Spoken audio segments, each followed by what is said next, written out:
नमस्कार, आप देख रहे हैं वीके न्यूज। मैं हूं सुनील राउत। बिहार में कांग्रेस की दुर्गति और राहुल गांधी की शर्मनाक 91वीं हार से कांग्रेस के कुछ दिग्गज नेता दुखी नहीं बल्कि खुश बताए जा रहे हैं। न सिर्फ खुश बल्कि वो गदगद है। दरअसल कांग्रेस की बर्बादी और राहुल की हार में ही उनकी कुर्सी बचनी तय है। इसलिए वे पहले से ही चाह रहे थे कि बिहार में पार्टी की ऐसी हालत हो। राहुल बेचारे अपनी नाकामी, नेतृत्वहीनता, रणनीतिक फेल्योर और राजनीतिक नासमझी को छिपाने के लिए हार का जिम्मेदार चुनाव आयोग को बताने में जुटे हैं। और पार्टी के ऐसे नेता भी राहुल के इस मनोहारी गुब्बारे में हां की हवा भरकर उन्हें भटकाने में जुटे हुए हैं। राहुल और कुछ कांग्रेसी इस मुगालते में हैं कि जनता उनका ये चूरन फांक लेगी और उनको सत्ता दे देगी।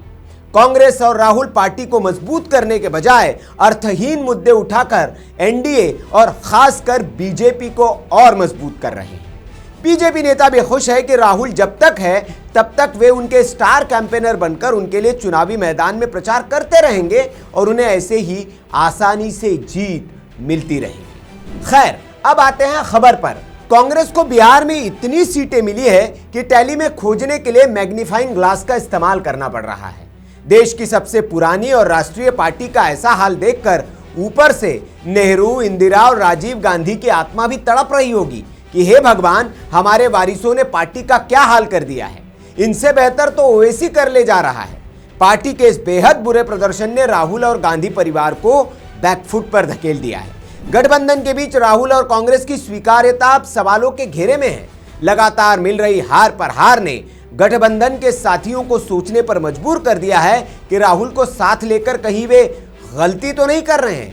हालांकि कुछ राज्यों में पार्टियों ने पहले ही राहुल से दूरी बना रखी है, जैसे बंगाल में ममता और दिल्ली और पंजाब में केजरीवाल। अब बिहार नतीजों के बाद पार्टी के भीतर का अंतर कलह भी और गहरा हो गया है। चुनाव परिणाम आने के 24 घंटे के भीतर ही कर्नाटक में ट्रेलर दिख चुका है। कर्नाटक में कांग्रेस पार्टी सीएम पद को लेकर लंबे समय से अंतर कलह से जूझ रही है। मौजूदा सीएम सिद्धारमैया और डिप्टी सीएम डीके शिवकुमार के बीच इस पद को लेकर टकराव किसी से छिपा नहीं है।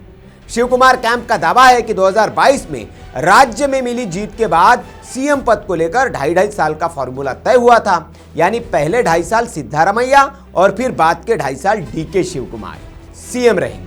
ये 2.5 साल की मियाद इसी महीने में पूरी हो रही है। हालांकि सिद्धारमैया ऐसी किसी डील से इनकार करते रहते हैं। इस मुद्दे को लेकर कर्नाटक की राजनीति गर्म है। इस बीच बिहार चुनाव नतीजे आने के 24 घंटे के भीतर सिद्धारमैया और डीके शिवकुमार दोनों शनिवार को दिल्ली में थे। सिद्धारमैया ने राहुल गांधी से मुलाकात भी की। हालांकि मुलाकात केवल 15-20 मिनट की ही थी। मतलब इस तनाव के दौर में राहुल ने इनको ज्यादा वक्त नहीं दिया। आपको यह भी बता दें कि कर्नाटक कांग्रेस के दोनों नेता पूर्व केंद्रीय मंत्री कपिल सिब्बल की लिखी हुई एक किताब के विमोचन में भाग लेने के लिए दिल्ली आए थे। सत्तारूढ़ कांग्रेस के सूत्रों के मुताबिक मुख्यमंत्री ने राहुल गांधी से मुलाकात की और उनसे चर्चा की। एक पखवाड़े पहले मुख्यमंत्री ने मीडिया से बातचीत में पहले कह दिया था कि उन्होंने दिल्ली के अपने दौरे के दौरान मंत्रिमंडल में फेरबदल पर चर्चा के लिए राहुल से मिलने का समय मांगा है। ऐसे में कयास ये लगाए जा रहे हैं कि मंत्रिमंडल में फेरबदल को लेकर ही ये मुलाकात हुई है। उन्होंने पत्रकारों से जब बातचीत की तब भी उन्होंने कहा कि अगर मुझे चर्चा का अवसर मिला तो मैं दिल्ली में ही रुकूंगा या फिर 15 नवंबर की रात को वापस आऊंगा। सिद्धारमैया ने यह भी कहा था कि वो बिहार विधानसभा चुनाव के बाद पार्टी आलाकमान के साथ मंत्रिमंडल में फेरबदल पर चर्चा करेंगे। सिद्धारमैया की ओर से अपने 5 साल का कार्यकाल पूरा करने पर जोर दिए जाने के साथ ही शिवकुमार की नई दिल्ली में उपस्थिति से नेतृत्व परिवर्तन की चर्चा फिर से तेज हो गई है। मंत्री जमीर अहमद खान के मुताबिक कोई नवंबर क्रांति नहीं होगी। नवंबर क्रांति शब्द दरअसल एनके राजन्ना ने दिया था। ये भी मिनिस्टर है। उन्होंने संकेत दिया था कि सरकार में बड़ा बदलाव होगा और नए मुख्यमंत्री राज्य को मिलेंगे। अब बिहार चुनाव के नतीजों में पार्टी हाईकमान को बैकफुट पर धकेल दिया है। ऐसे में सवाल है कि क्या डीके शिवकुमार बगावती रुख अपनाएंगे? क्या वो कर्नाटक के सिंधिया साबित होंगे? उनके कैंप का दावा है कि 2022 में राहुल गांधी ने खुद इस फॉर्मूले को अंतिम रूप दिया था, लेकिन अब हालात बदल चुके हैं। हरियाणा, महाराष्ट्र, दिल्ली और अब बिहार में कांग्रेस की बुरी हार या यूं कह सकते हैं कि दर्दनाक हार से हाईकमान की जो पकड़ है वो कमजोर पड़ चुकी है। राजनीति के जानकार इसे सिद्धारमैया के लिए एकदम अनुकूल बता रहे हैं। इसी कारण बिहार में कांग्रेस की दुर्गति से कहीं ना कहीं सिद्धारमैया गदगद बताए जा रहे हैं। उनको अपनी सीएम की कुर्सी सुरक्षित दिखने लगी है। खैर, देखना होगा कि राहुल कर्नाटक को कैसे बचाते हैं, या फिर मध्य प्रदेश और महाराष्ट्र की तरह यहाँ भी बीजेपी ऑपरेशन लोटस करके उनके पैरों तले से ये सरकार भी खींच ले जाती है और राहुल गांधी चुनाव आयोग, SIR, EVM इन्हीं मुद्दों पर कोसते रहते हैं।